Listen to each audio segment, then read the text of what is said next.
সাবেক মন্ত্রী ডাক্তার দীপু মনির 5 দিনের রিমান্ড মঞ্জুর। শেখ হাসিনা সহ 14 দলীয় জোটের নেতাদের বিরুদ্ধে আরও 5 মামলা।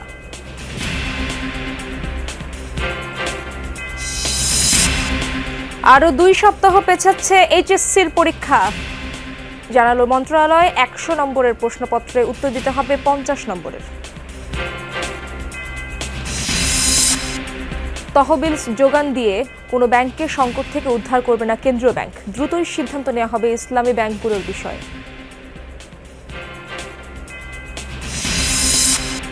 ভুল ত্রুটি হলে অন্তর্বর্তী সরকারকেও চাপে রাখবে ছাত্র সমাজ। আমলাতান্ত্রিক জটিলতায় পঙ্গু হাসপাতালে আহতদের সেবা বিঘ্নের অভিযোগ। তারা যেই কাজগুলো তাদের করা উচিত, তারা যদি এই কাজটি না করে আমরা অবশ্যই তাদের ভুলগুলো তাদের চোখে আঙুল দিয়ে দেখিয়ে দিব এবং সেটি করার জন্য প্রেশার ক্রিয়েট করব।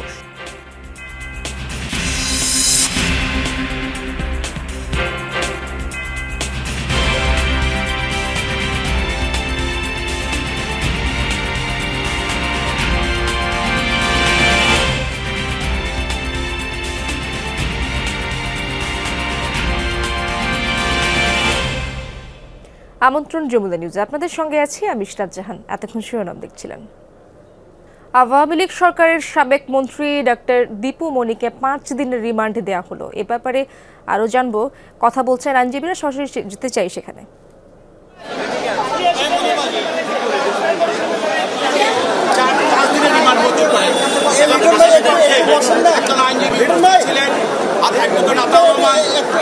আইনজীবী তিনি এই মামলা আসামিদের পক্ষে রিমান্ড বাতিল শুনানির পর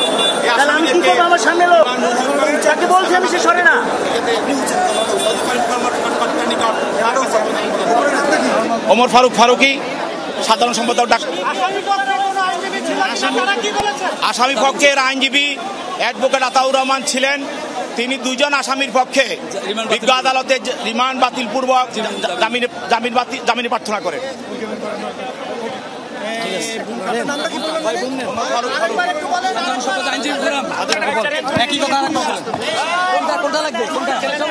আচ্ছা, চ্যানেল 24 দিচ্ছি ভাই, আসতে দিচ্ছি ভাই।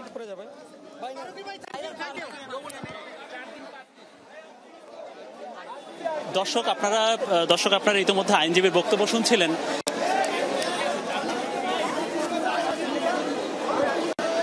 দর্শক, এই মুহূর্তে আপনারা আইনজীবীদের বক্তব্য শুনছিলেন। আমরা আরেক যেটা খবর সেটা হচ্ছে যে 5 দিনের রিমান্ড মঞ্জুর করা হয়েছে আওয়ামী লীগের যুগ্ম সাধারণ সম্পাদক দীপু মনি এবং সাবেক ক্ষমতাচ্যুত এই যে সরকারের, তৎকালীন সরকারের তিনি সমাজ কল্যাণ মন্ত্রী ছিলেন। একাধারে তিনি এই আওয়ামী লীগ সরকারের সময় পররাষ্ট্রমন্ত্রী, শিক্ষামন্ত্রীর দায়িত্ব পালন করেছেন দীপু মনি এবং আরেকজন মানিকগঞ্জ এলাকার সংসদ সদস্য সাবেক সংসদ সদস্য এবং সাবেক উপমন্ত্রী আরিফ খান জয়। 10 দিনের রিমান্ডের প্রেক্ষিতে 5 দিনের রিমান্ড মঞ্জুর করেছেন আদালত। আজকে সুলতান সোহাগউদ্দিন তার আদালতে আজকে জনাকীর্ণ একটা এজলাসে শুনানি হয় এবং আদালতে বিক্ষুব্ধ এবং বিশেষ করে বিএনপিপন্থী আইনজীবীরা এত বিক্ষুব্ধ সেখানে ছিলেন, পরিবেশ অবস্থা হয়েছিল যে আসলে এই আইনজীবী এবং আসামিদের নিরাপত্তা সেটার জন্য আসলে বিচারকের একটা শুনানি করতে হিমশিম খেতে হয় এইখানকার শুনানিতে থাকা বিচারক সুলতান সোহাগউদ্দিন। পরবর্তীতে আমরা দেখেছি যে আসামিকে একটু আগে নামিয়ে আনা হয় এই গারদে। নামিয়ে আনা হয় এবং কিছুক্ষণের মধ্যে যে ডিবি পুলিশের বহরে, নিরাপত্তার বেষ্টিত যে বহর, সেই বহরে করে এই যে গারদে যেভাবে রাখা হয়েছিল ঠিক সেভাবে ডিবি পুলিশের কার্যালয়ে নেওয়া হবে। মোহাম্মদপুর থানা আবু সায়েদ হত্যা মামলায় তিনি তদন্ত করবে, তারা থানা পুলিশও তদন্ত করবে, কিন্তু নিরাপত্তার জন্য এই আসামিদেরকে দীপু মনি এবং আরিফ খান জয় সেই আসামিদেরকে রাখা হবে ডিবি কার্যালয়ে। আমরা একটু আইনজীবীদের বক্তব্য শুনতে পারি যে আজকে এজলাসের মধ্যে আসলে কি হয়েছিল শুনানিতে। বিশেষ করে একটা বিষয় না বললে নয়, আজকে যে আসামি যারা তাদেরকে আমরা দেখেছি যে আরিফ খান জয় এবং দীপুমণি তাদেরকে অন্যান্য হেভিওয়েট বা ভিআইপি বা অন্য ভিআইপি বলতে গুরুত্বপূর্ণ এই যে স্পর্শকাতর আসামি অন্য আসামিদের মতোই তাদেরকেও অর্থাৎ দীপুমণি এবং আরিফ খান জয়কেও হেলমেট পরিহিত অবস্থায়, পুলিশের হেলমেট পরিহিত অবস্থায়, পুলিশের বুলেট প্রুফ জ্যাকেট পরিহিত অবস্থায় তাদেরকে আদালতে তোলা হয়। এবং যেহেতু নারী আসামি ছিলেন দীপুমণি, সেহেতু এই স্পর্শকাতর বিবেচনায় তাকে নারী পুলিশ বেষ্টিত করে আসলে তাকে তোলা হয়। এবং তার দিকে অনেক আইনজীবীকে আমরা তেড়ে যেতে দেখেছি, তার দিকে আমরা অনেক আইনজীবীকে স্লোগান দিতে দেখেছি, তার দিকে ক্ষোভে ফেটে পড়তে দেখেছি এখানকার আইনজীবীদের। আপনি সেখানে থাকুন, পরবর্তীতে আরো তথ্য জানার চেষ্টা করব আপনার কাছ থেকে। ধন্যবাদ আপনাকে। ছাত্র জনতার গণ আন্দোলনে গুলি ও পিটিয়ে হত্যার অভিযোগে শেখ হাসিনা ও 14 দলীয় জোটের নেতাদের বিরুদ্ধে আজ মোট 5টি মামলা হয়েছে সিএমএম আদালতে। গার্মেন্টস কর্মী সোহেল রানা হত্যার ঘটনায় শেখ হাসিনা সহ 25 জনের বিরুদ্ধে মামলার আবেদন করেছেন নিহতের ভাই। সকালে ঢাকার সিএমএম কোর্টে তিনি মামলার আবেদন করেন। দুপুরে ঢাকার মেট্রোপলিটন ম্যাজিস্ট্রেট কোর্টের বিভিন্ন আদালতে এসব মামলা করেন ভুক্তভোগী পরিবারের স্বজনরা। এদিন যাত্রাবাড়ি থানার ফল ব্যবসায়ী ফরিদ শেখকে গুলি করে হত্যার অভিযোগে শেখ রেহানা, শেখ হাসিনা ও তার 2 সন্তান জয় ও পুতুলের বিরুদ্ধে মামলা হয়। এছাড়াও আইনজীবীদের মারধর ও হত্যা চেষ্টার অভিযোগে সাবেক আইজিপি সহ 15 জনের বিরুদ্ধেও মামলা হয়েছে। একই সাথে কবি নজরুলের শিক্ষার্থী ওমর ফারুক, মোহাম্মদপুরের মুদি দোকানদার আবু সায়েদ ও আশুলিয়ার নরসুন্দর জাহিদুলকে হত্যার অভিযোগেও ভিন্ন ভিন্ন আদালতে মামলা করেন ভুক্তভোগীরা। মামলাগুলোতে ঢাকার আশুলিয়া, রাজধানীর আদাবর সহ সংশ্লিষ্ট থানাগুলোকে মামলাগুলো এজাহার হিসেবে গ্রহণের আদেশ দেন আদালত। শেখ হাসিনা সহ 25 জনের নির্দেশক্রমে পুলিশ অতিরিক্তভাবে গুলি চালায় এবং সোহেল রানা নামে বাদীর ভাই, আপন ভাই সোহেল নামে একজন লোক গুলিবিদ্ধ হয়ে নিহত হয়। আজ আমরা সিএমএম আদালতে 1 নম্বর কোর্টে আমরা 302-34 অনুযায়ী মামলা করি। সেখানে শেখ হাসিনা 1 নম্বর আসামি, ফজলুর তাপস সাবেক মেয়র সে আসামি আছে, হারুন রশিদ ডিবির প্রধান আসামি আছে, বিপ্লব কুমার আসামি আছে, স্বরাষ্ট্রমন্ত্রী ছিলেন। এইচএসসি ও সমমান পরীক্ষার স্থগিত বিষয়গুলোর অর্ধেক প্রশ্নপত্রের পরীক্ষা অনুষ্ঠিত হবে। দুপুরে শিক্ষা মন্ত্রণালয়ে অন্তর্বর্তী সরকারের শিক্ষা উপদেষ্টা ওয়াহিদ উদ্দিন মাহমুদের সভাপতিত্বে অনুষ্ঠিত জরুরি সভায় এই সিদ্ধান্ত হয়। সভা শেষে আন্তঃশিক্ষা বোর্ড সমন্বয় কমিটির সভাপতি এবং ঢাকা মাধ্যমিক ও উচ্চ মাধ্যমিক শিক্ষা বোর্ডের চেয়ারম্যান অধ্যাপক তপন কুমার সরকার এই তথ্য নিশ্চিত করেন। তিনি জানান, কোনো বিষয়ে যদি আগে 8টি প্রশ্নের উত্তর দিতে হতো তাহলে এখন দিতে হবে 4টি। একই সাথে পরীক্ষা আরও 2 সপ্তাহ বা তার তুলনায় বেশি সময় পিছিয়ে নতুন সময়সূচি প্রকাশ করা হবে।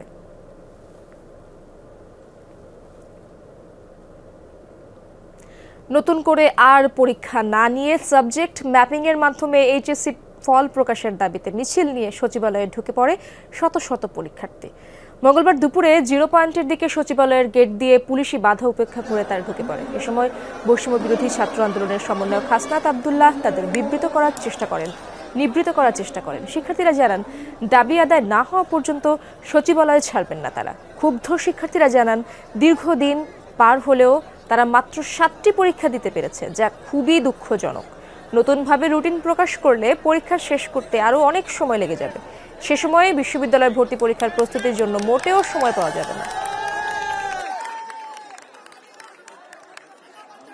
অনেক ভাই 258 জনের মতো সরকারি হসপিটালে পরীক্ষা দিবে, অনেক ভাই মারা গেছে। পরীক্ষা বলতে এত পরিমাণে পেছানো হয়েছে, সভাপতিরা অনেকে হসপিটালে, আবার অনেকে আহত, অনেকে ঋণের কিস্তি পরিশোধ ও খেলাপি গণনার সময় 3 মাস থেকে বাড়িয়ে 6 মাস করা যায় কিনা তা IMF এর সাথে পরামর্শ করা হবে। তবে খেলাপি নিরূপণে পর্যায়ক্রমে আন্তর্জাতিক পদ্ধতি অনুসরণ করবে বাংলাদেশ ব্যাংক। সাংবাদিকদের এই তথ্য জানান governor doctor Ahsan H Mansur.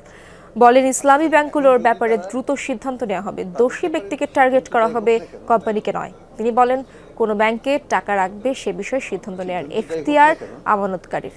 এ ব্যাপারে কেন্দ্রীয় ব্যাংকের কিছুই বলার নেই। তহবিল যোগান দিয়ে কোনো ব্যাংকের সমস্যার সমাধান করবে না বাংলাদেশ ব্যাংক। গভর্নর জানান, 1000 টাকার নোট বাতিল করা হবে না। তাদের ব্যাপারে সিদ্ধান্ত যাই হোক না কেন,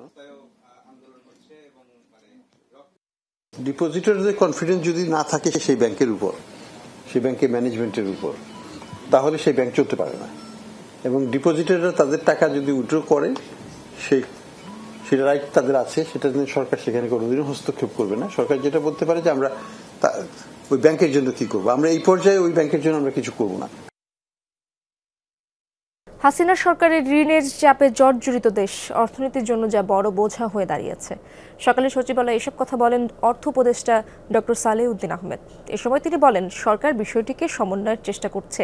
এর মধ্যে চীন ও কানাডার কাছে সহায়তার অনুরোধ করা হয়েছে বলেও জানান তিনি। বলেন, চীনের কাছ থেকে $4 বিলিয়ন পাওয়ার কথা রয়েছে, $7 বিলিয়ন সহায়তার কথা জানিয়েছে চীন। এ সময় সাংবাদিকদের প্রশ্নের জবাবে তিনি বলেন, 1000 টাকার নোট বাতিলের কোনো পরিকল্পনা নেই সরকারের।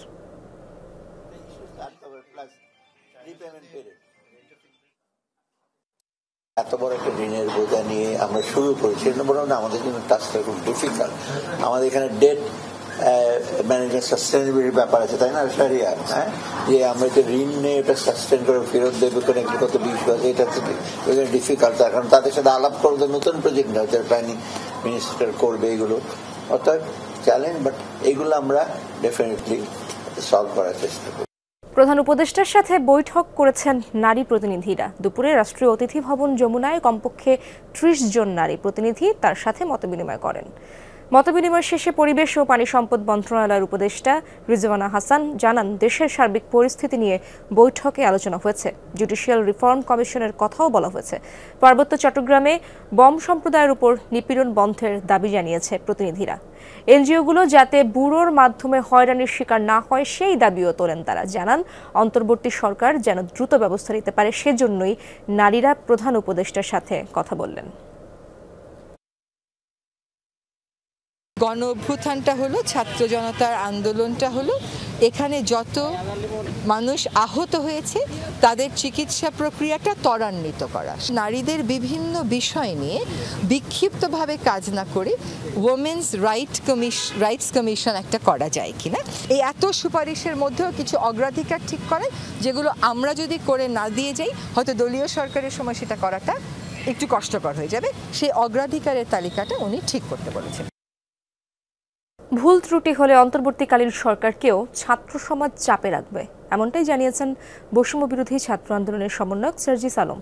তার অভিযোগ, আমলাতান্ত্রিক জটিলতার কারণে ছাত্র আন্দোলনে আহতরা সরাসরি সরকারি সহায়তা পাচ্ছে না। সকালে পঙ্গু হাসপাতালে আহতদের দেখতে গিয়ে এসব কথা বলেন তিনি। এর আগে অভ্যুত্থানে আহতদের চিকিৎসার বিষয়ে সব ধরনের সহায়তা করা হবে বলে জানান স্বরাষ্ট্র উপদেষ্টা অবসরপ্রাপ্ত লেফটেন্যান্ট জেনারেল জাহাঙ্গীর আলম চৌধুরী। ছাত্র জনতার অভ্যুত্থানের সময় সারা দেশে আহত হয় 1000-এরও বেশি মানুষ। এর মাঝে 140 জন ভর্তি আছেন পঙ্গু হাসপাতালে। মঙ্গলবার সকালে আহতদের দেখতে হাসপাতালে যান স্বরাষ্ট্র উপদেষ্টা অবসরপ্রাপ্ত লেফটেন্যান্ট জেনারেল জাহাঙ্গীর আলম চৌধুরী। পরিদর্শনের সময় প্রায় প্রতিটি বেডেই আহত রোগী ও তাদের স্বজনদের সাথে কথা বলেন স্বরাষ্ট্র উপদেষ্টা। চিকিৎসকেরা উপদেষ্টার কাছে তুলে ধরেন রোগীদের সবশেষ শারীরিক পরিস্থিতি। পরে গণমাধ্যমের সাথে কথা বলেন উপদেষ্টা, বলেন আহতদের সুস্থ করতে সব ধরনের চেষ্টাই করছে সরকার। এখানে ডাক্তার সাহেবরা খুব ভালো কেয়ার নিচ্ছে এবং এদের কোনো আপাতত এদের কোনো নেই। আমরা এদের যত ধরনের সাহায্য সহযোগিতার দরকার হবে আমরা সব করব, এই সরকার সব করবেন তাদের জন্য। এরপর হাসপাতালে আহত রোগীদের দেখতে যান বৈষম্য বিরোধী ছাত্র আন্দোলনের সমন্বয়ক সার্জিস আলম। এ সময় মোস্তফা হাজেরা ফাউন্ডেশনের পক্ষ থেকে আহতদের সহায়তা করা হয়। পরিদর্শন শেষে সার্জিস আলম বলেন, আহতদের কল্যাণে দ্রুততম সময়ে পূর্ণাঙ্গ তালিকা প্রয়োজন। আহতদের সহায়তায় বিত্তবানদের এগিয়ে আসার আহ্বানও জানান তিনি।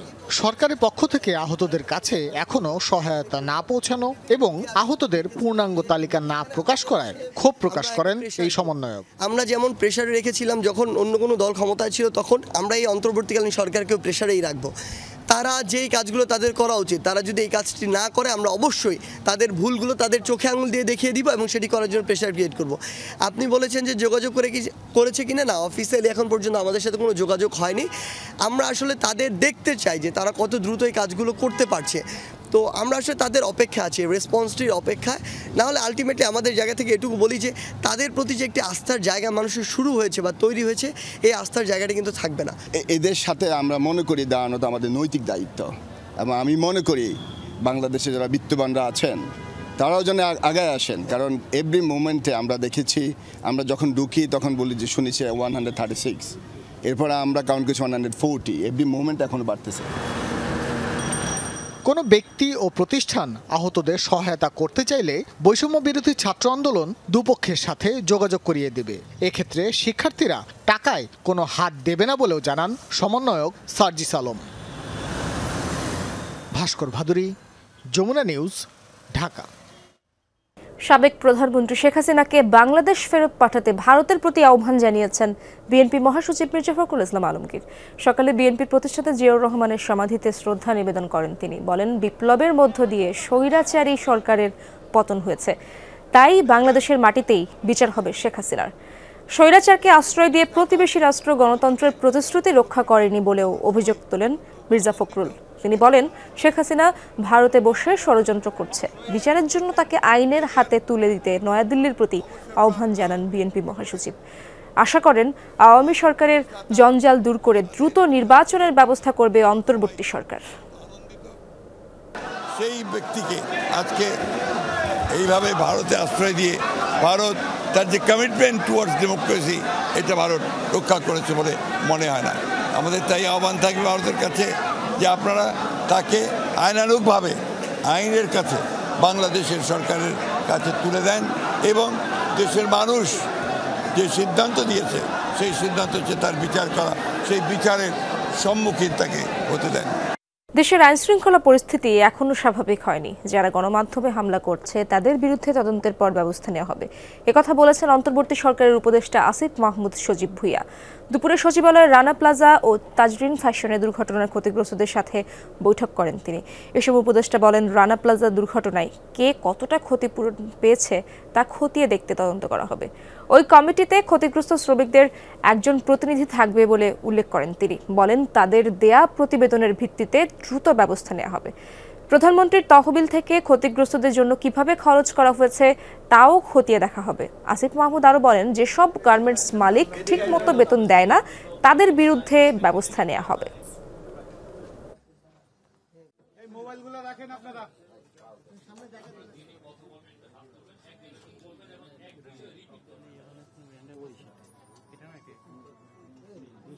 শ্রমিক ভাই বোন যাদের অঙ্গহানি হয়েছিল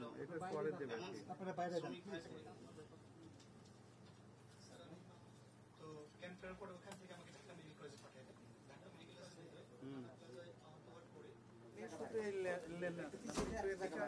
মেডিকেল কলেজে পরিস্থিতির উদ্ভব ঘটে এবং তারই পরিপ্রেক্ষিতে কিন্তু আমরা এই মোবাইলগুলো রাখেন আপনারা সামনে জায়গা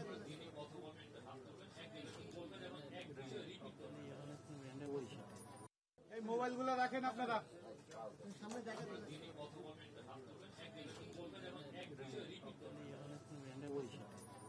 এই 21 শতকে এসেও বাংলাদেশের শ্রমিকদের চাকরি নিরাপত্তা, কর্মপরিবেশ, স্বাস্থ্য ঝুঁকি, এমনকি জীবন নিয়েও শঙ্কা রয়েছে। একটি মানবিক মর্যাদা সম্পন্ন কল্যাণকামী রাষ্ট্র গঠনের জন্য এই অভ্যুত্থানে যে শ্রমিকরা জীবন দিয়েছে, সেই নতুন বাংলাদেশে শ্রমিকদের অধিকার নিশ্চিতে আমরা সর্বোচ্চ কাজ করব।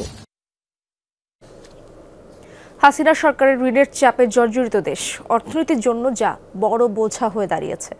সকালে সচিবালয়ে এসব কথা বলেন অর্থ উপদেষ্টা ডক্টর সালেউদ্দিন আহমেদ। এ সময় তিনি বলেন, সরকার বিষয়টিকে সমন্বয়ের চেষ্টা করছে। এরই মধ্যে চীন ও কানাডার কাছে সহায়তার অনুরোধ করা হয়েছে বলেও জানান তিনি। গণহত্যায় আইনশৃঙ্খলা বাহিনীর পাশাপাশি আওয়ামী লীগ ও ছাত্রলীগের নেতাকর্মীরা নানা ধরনের মারণাস্ত্র ব্যবহার করেছে, সেগুলোর উৎস খুঁজে বের করার আহ্বান জানিয়েছেন মানবাধিকার কর্মী মোহাম্মদ নূর খান লিটন। দুপুরে ঢাকা জাতীয় প্রেস ক্লাবে হিউম্যান রাইটস সাপোর্ট সোসাইটির আয়োজনে ছিল সংবাদ সম্মেলন। সেখানেই তিনি বলেন, এদেশের মানুষের প্রতি বহু অবিচার হয়েছে, জাতিকে মুক্ত করার সময় এসেছে। দাবি তোলেন সব ঘটনার বিচারের, ন্যায় বিচারের স্বার্থে গুম, খুন, নিহতের সঠিক সংখ্যা বের করতে হবে। নূর খান বলেন, নির্যাতনে ব্যবহৃত গোপন বন্দিশালা চিহ্নিত করে ভেঙে ফেলতে হবে সেসব। জানান, গণহত্যায় রাজনৈতিকভাবে যারা সমর্থন দিয়েছে তাদেরও বিচার হওয়া দরকার। এবার ছাত্র রাজনৈতিক দল, বিএনপি, জামাত, অন্যান্য সংগঠন, মাদ্রাসার ছাত্র সবাই মন্দির পাহারা দিয়েছে, বাড়ি পাহারা দিয়েছে, মানুষকে উদ্ধার করেছে। দর্শক, এই ছিল যমুনা নিউজে।